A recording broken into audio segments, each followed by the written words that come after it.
They didn't just hunt enemies, they turned fear into a weapon, and Europe became their playground of terror. Gestapo, Hitler's secret police. The Gestapo's methods were beyond brutality. Torture, executions, and psychological torment silenced millions. But their darkest secrets went even deeper.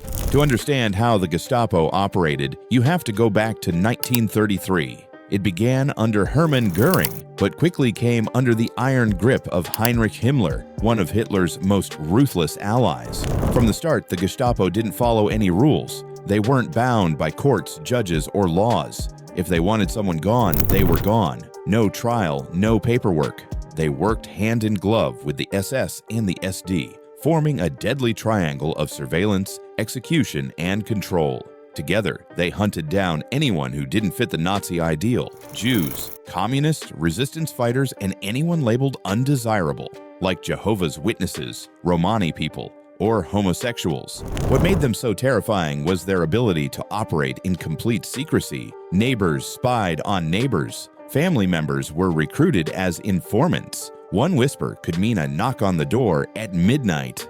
And then, disappearance. The Gestapo wasn't just a police force. It was a psychological weapon. Its mere name created fear. People changed their behavior just to avoid suspicion. And that fear made it easier for them to control entire cities without firing a single bullet. But when bullets were used, what came next was far worse. No, damn you.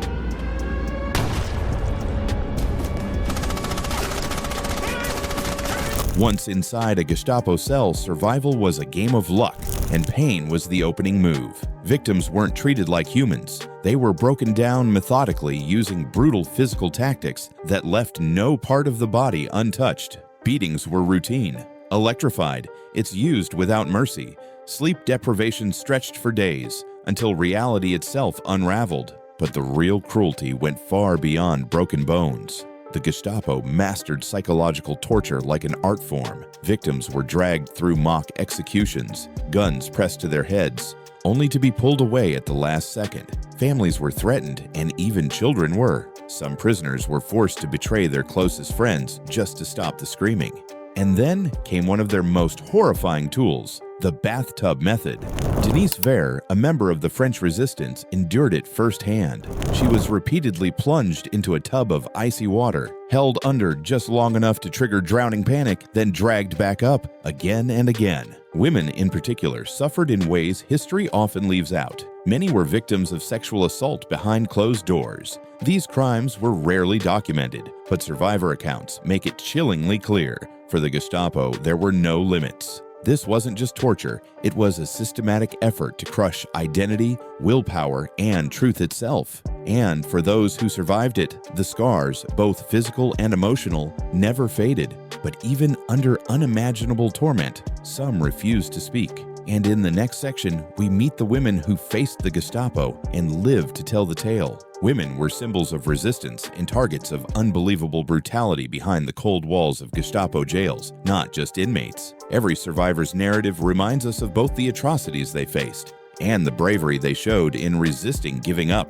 Rose Besser was only 15 when her world suddenly changed. Arrested for black market trading, often the only way Jews could survive under Nazi rule, she was thrown into a Gestapo prison. She lived in terror for 21 days, surrounded by the yells of tortured inmates. Though eventually free, she carried the trauma of her imprisonment always. Captured and tortured by one of the most merciless Gestapo officers, Klaus Barbie, famously known as the Butcher of Lyon, Alice van Steenberge, a member of the French resistance. Barbie was destroyed rather than interrogated. Alice was so brutally abused that she was left permanently handicapped. Her body never completely healed, but her silence during interrogation saved innumerable others. Irina Sendler risked everything to transport more than 2,500 Jewish children out of the Warsaw Ghetto. She was mercilessly tortured upon her arrest by the Gestapo. She was condemned to death and had both of her legs shattered. Polish resistance fighters, however, were able to pay a guard and rescue her just before her execution. Irena vanished underground and went right back to saving lives.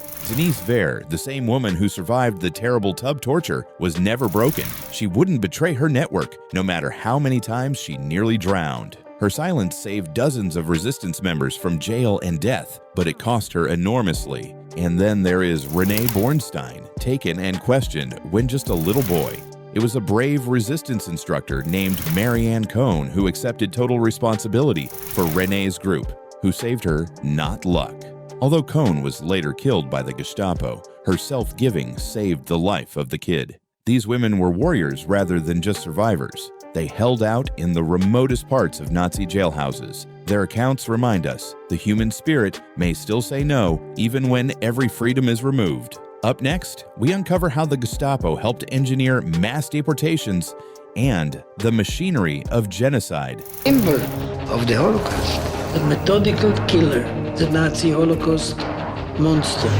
He is directly culpable for the murder of 6 million Jews. The Gestapo were important actors in the machine of the Holocaust. They also terrified resistance fighters. Mass deportations of Jews from all of Nazi-occupied Europe were arranged with freezing ruthlessness. Most never came back. Trains full of men, women, and children headed toward Auschwitz, Treblinka, and other death camps. Working hand in hand with Adolf Eichmann's SS units, the Gestapo helped implement the so-called final solution, Hitler's plan to annihilate Europe's Jewish population. This was about turning communities into traps and silence into death sentences, not just about rounding up residents. Their informant network was successful. Sometimes it was your family member who betrayed you, not a neighbor. One murmured name might result in a midnight arrest, a terrible interrogation, and a one-way ticket to a camp. They hunted Jews in hiding, raided safe houses, and destroyed full underground networks. Their scope felt unrelenting. For many families, the Gestapo was the hand that drew them from their houses and brought them to hell. But as the Third Reich crumbled, the hunters became the hunted, and justice was on the horizon. We were sure that this man was Eichmann. The Mossad agents were running a terrible personal risk in going on this operation. The order was very simple: to capture him, to bring him to Israel alive. When Nazi Germany fell in 1945, the Gestapo vanished almost overnight. Their offices were emptied, their files burned, and many agents fled or blended in with the civilian population, hoping to escape justice. But the world hadn't forgotten. At the Nuremberg trials, the Gestapo was officially declared a criminal organization, a damning label for a group that had operated above the law for over a decade. While some agents disappeared into the shadows, others were hunted down slowly but relentlessly. Heinrich Müller, the Gestapo's chief, vanished without a trace. To this day, his fate remains one of World War II's great mysteries. But Adolf Eichmann, one of the architects of the Holocaust, wasn't so lucky. In 1960, Israeli agents captured him in Argentina. He stood trial in Jerusalem and was executed in 1962. Then there was Klaus Barbie, the Butcher of Lyon. After decades hiding in South America, he was extradited to France in the 1980s. The charges? Crimes against humanity. He was found guilty and sentenced to life in prison in 1987. The Gestapo may have fallen, but justice, though delayed, came knocking, and the world made sure their crimes would never be buried.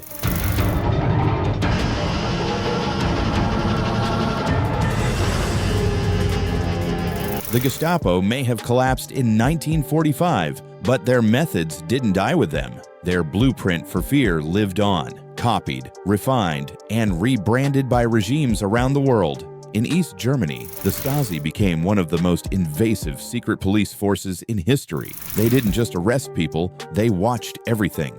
Millions were monitored through bugs, files, and informants. Like the Gestapo, they used psychological torture, not always physical pain, but gaslighting, isolation, and paranoia that made victims question their minds. Then came the KGB in the Soviet Union. While technically different in ideology, their tactics were hauntingly familiar. People disappeared without explanation. Confessions were forced through threats, beatings, or worse. If you spoke against the state, you didn't just lose your freedom, you vanished from existence. Outright terror was employed by the Romanian Securitate. Trust was gone, monitoring was continuous, and interrogations were violent. Like the Gestapo, they used terror as a means of control, transforming villages into prisons. Remnants of the Gestapo may be seen in administrations like North Korea even today, where political prisons, forced confessions, and state surveillance define life. Or Syria, where covert police have been accused of mass torture and extrajudicial killings. The playbook hasn't evolved much, just the names and the uniforms have.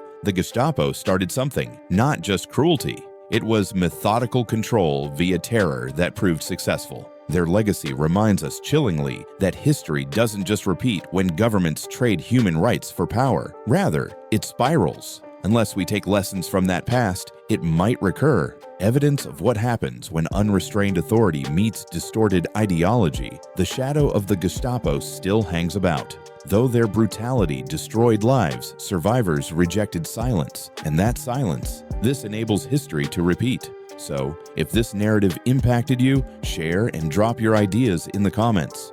Remembering resists.